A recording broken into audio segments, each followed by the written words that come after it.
Oke, assalamualaikum warahmatullahi wabarakatuh. Kembali lagi bertemu dengan saya di mata kuliah pengantar pajak ya. Kita masuk ke materi selanjutnya yaitu tentang bea materai ya. Mungkin teman-teman mahasiswa ya, mungkin belum banyak bahwasanya materai-materai itu ternyata bukan termasuk pajak, tapi pada dasarnya bea materai itu juga termasuk pajak. Nah, akan kita bahas itu ya berkaitan dengan bea materai. Yang pertama akan kita bahas berkaitan dengan dasar hukumnya terlebih dahulu. Oke, untuk dasar hukumnya, kenapa kok dikatakan sebagai bea materai itu adalah pajak? Oke, yang pertama adalah Undang-Undang Nomor 13 Tahun 1985. Itu yang pertama.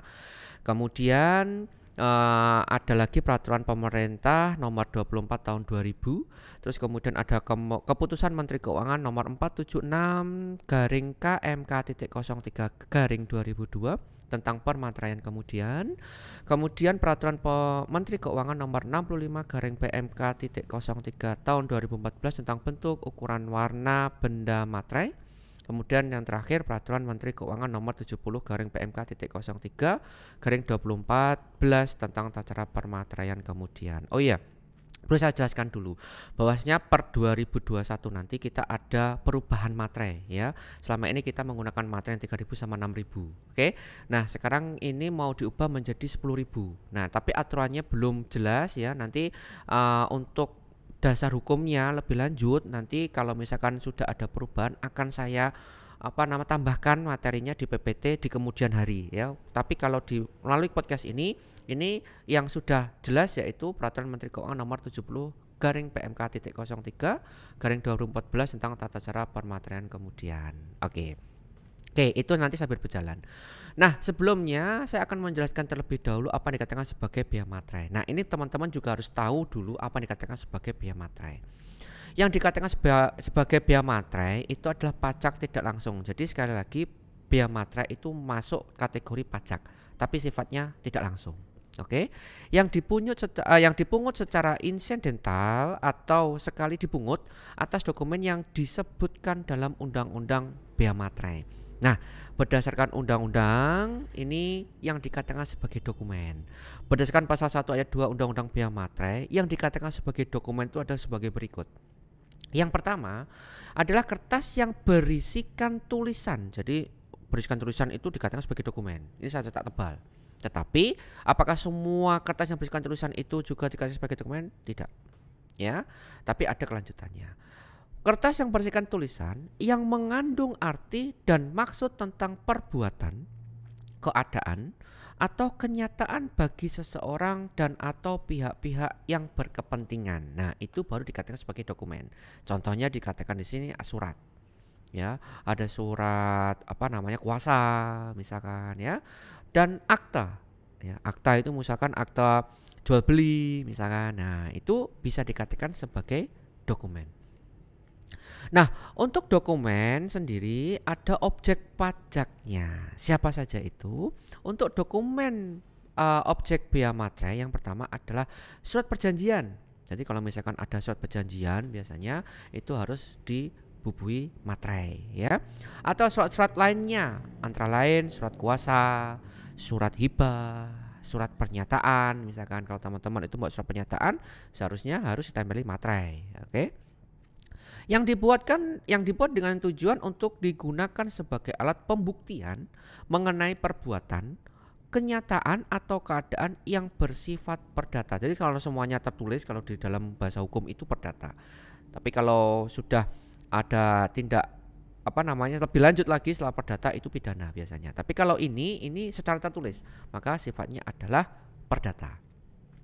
Kemudian yang kedua, akta-akta notaris termasuk salinannya. Kalau teman-teman itu pas waktu membeli rumah misalkan atau beli tanah biasanya kalau kita itu datang ke notaris untuk akad biasanya itu ada beberapa berkas yang harus ditandatangani.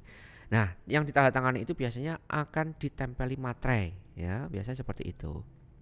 Kemudian akta-akta yang dibuat oleh PPAT termasuk rangkap-rangkapnya. Nah, ini ada notaris biasanya gandengan ya atau gabung dengan PPAT atau petugas pencatat akte tanah. Kemudian ada surat yang memuat jumlah uang. Contohnya apa? Kwitansi. Ya, itu juga harus dikasih materai.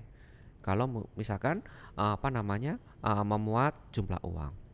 Kemudian dokumen yang akan digunakan sebagai alat pembuktian di muka pengadilan. Nah, ini semua dokumen kalau misalkan nanti itu ada bukti-bukti yang digunakan dalam pengadilan itu biasanya harus ditempeli materai. Ya, itu biar lebih kuat dibandingkan tidak ada materainya. Nah, seperti saya katakan di awal tadi, untuk tarifnya itu ada dua untuk saat ini, yaitu yang 3.000 sama 6.000. Tapi sebentar lagi ini mau diubah menjadi 10.000. Ini saya kasihkan terlebih dahulu informasinya biar teman-teman juga tahu, biar nggak ketinggalan bahwasanya sebentar lagi kita ada materai sebesar 10.000. Yang 3.000 6.000 masih dipakai untuk saat ini ya. Untuk aturannya mungkin diberlakukan per 2021. Nah, sekarang kita akan bahas berkaitan dengan masing-masing objek dan tarif. Jadi teman-teman biar tahu 6.000 itu digunakan untuk apa, yang 3.000 digunakan untuk apa. Nah, itu teman-teman juga biar lebih paham.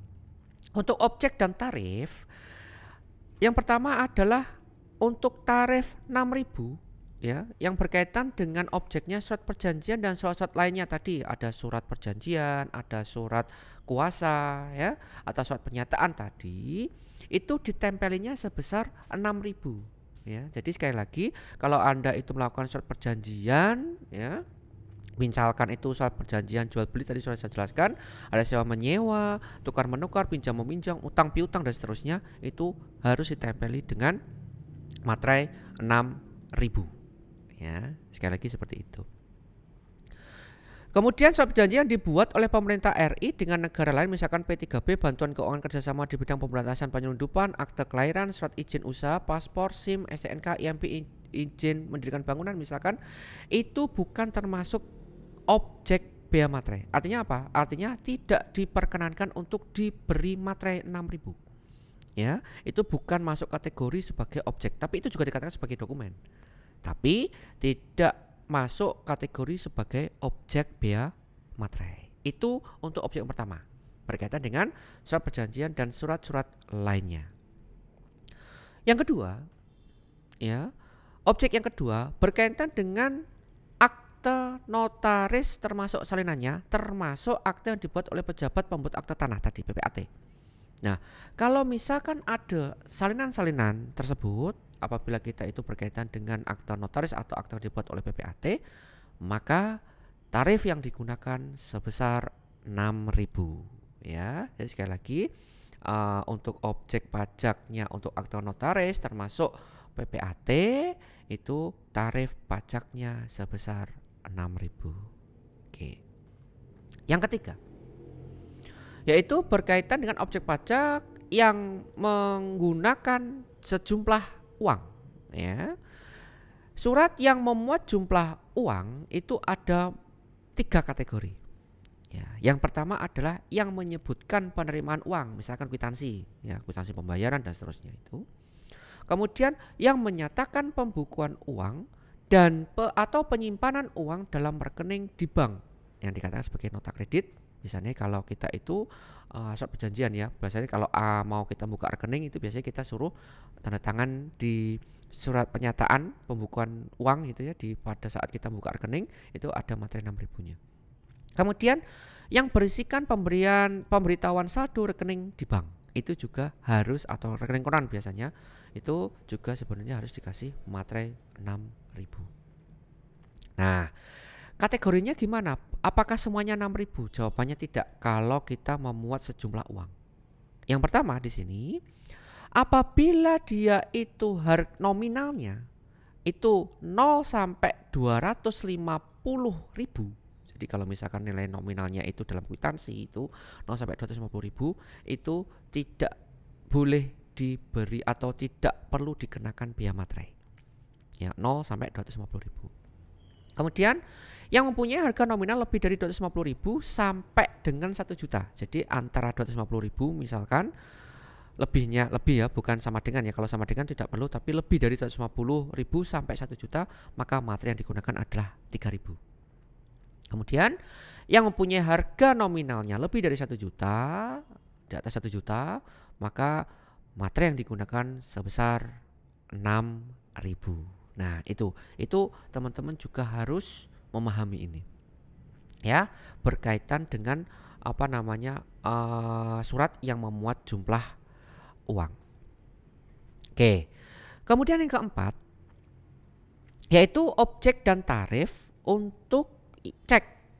Ya, kalau teman-teman sudah pernah melihat cek ya, itu dulu ya, tapi sekarang sudah tidak sering digunakan lagi ya yang dikatakan cek. Kalau cek itu kalau misalkan nominal ya sama ya, kurang dari 1 juta itu menggunakan menggunakan materai sebesar 3.000. Kemudian yang lebih dari 1 juta sama ya, kalau muat uang itu menggunakan lebih dari 1 juta yaitu 6.000.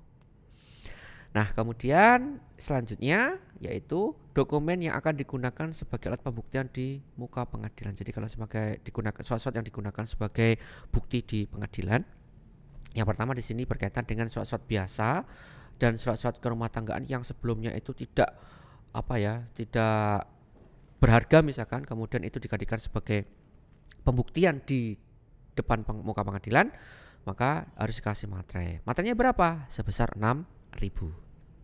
Kemudian surat-surat yang semulanya tidak dikenakan biaya materai berdasarkan tujuan, kemudian itu digunakan sebagai alat pembuktian, maka semuanya harus dilampiri materai atau ditempeli materai sebesar 6.000. Nah, itu beberapa objek dan tarif berkaitan dengan bea materai. Tapi teman-teman juga harus mengetahui yang masuk kategori yang bukan termasuk objek bea materai. Apa saja itu? Yang pertama adalah dokumen yang berupa surat penyimpanan barang pertama. Oke. Yang kedua, surat angkutan penumpang dan barang, bukti untuk pengiriman dan penerimaan barang. Oke. Surat pengiriman barang untuk dijual atas tanggungan pengirim. Nah, itu bukan masuk kategori sebagai objek pajak bea materai.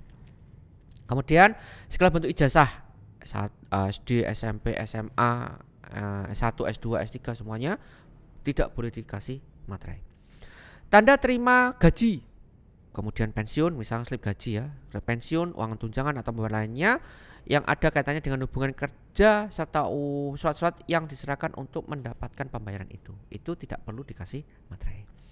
Kemudian tanda bukti penerimaan uang negara dari kas negara, kas pemerintah daerah dan bank itu juga bukan termasuk sebagai objek bea materai. Nah, teman-teman juga harus mengetahui bahwasanya bea materai itu juga ada masa kadaluarsanya ya. Jadi bukan berarti kalau materai itu sudah ditempel kemudian seumur hidup memiliki kekuatan hukum, tidak. Tapi sekali lagi bea materai itu memiliki masa kadaluarsa.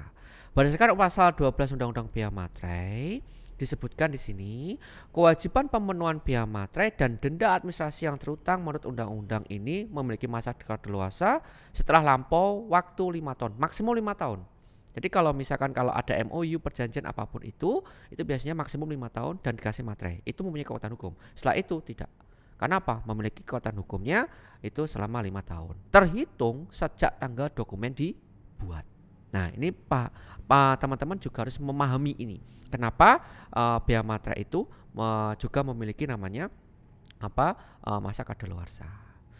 Nah, sanksinya apa? Juga ada sanksinya sebenarnya ya. Untuk sanksi pidana di bea materai itu berdasarkan pasal 14 Undang-Undang Bea Materai, yaitu barang siapa dengan sengaja menggunakan cara lain untuk melakukan pelunasan bea materai atas dokumen atau sebagaimana dimaksud dalam pasal 7 ayat 2 huruf B Undang-Undang Bea Materai tanpa izin Menteri Keuangan, maka dipidana dengan pidana penjara selama-lamanya sebanyak atau selama 7 tahun penjara. Jadi kalau kita itu menyalahgunakan materai, kemudian itu kita masuk pidana, itu hukumannya selama 7 tahun. Itu masuk kategori tindak pidana. Nah, itu sedikit berkaitan dengan materi bea materai.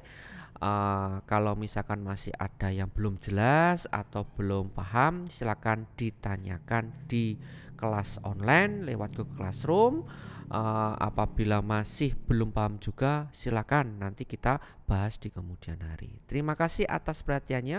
Kurang lebihnya saya mohon maaf. Saya akhiri, bila taufiq wal hidayah. Wassalamualaikum warahmatullahi wabarakatuh.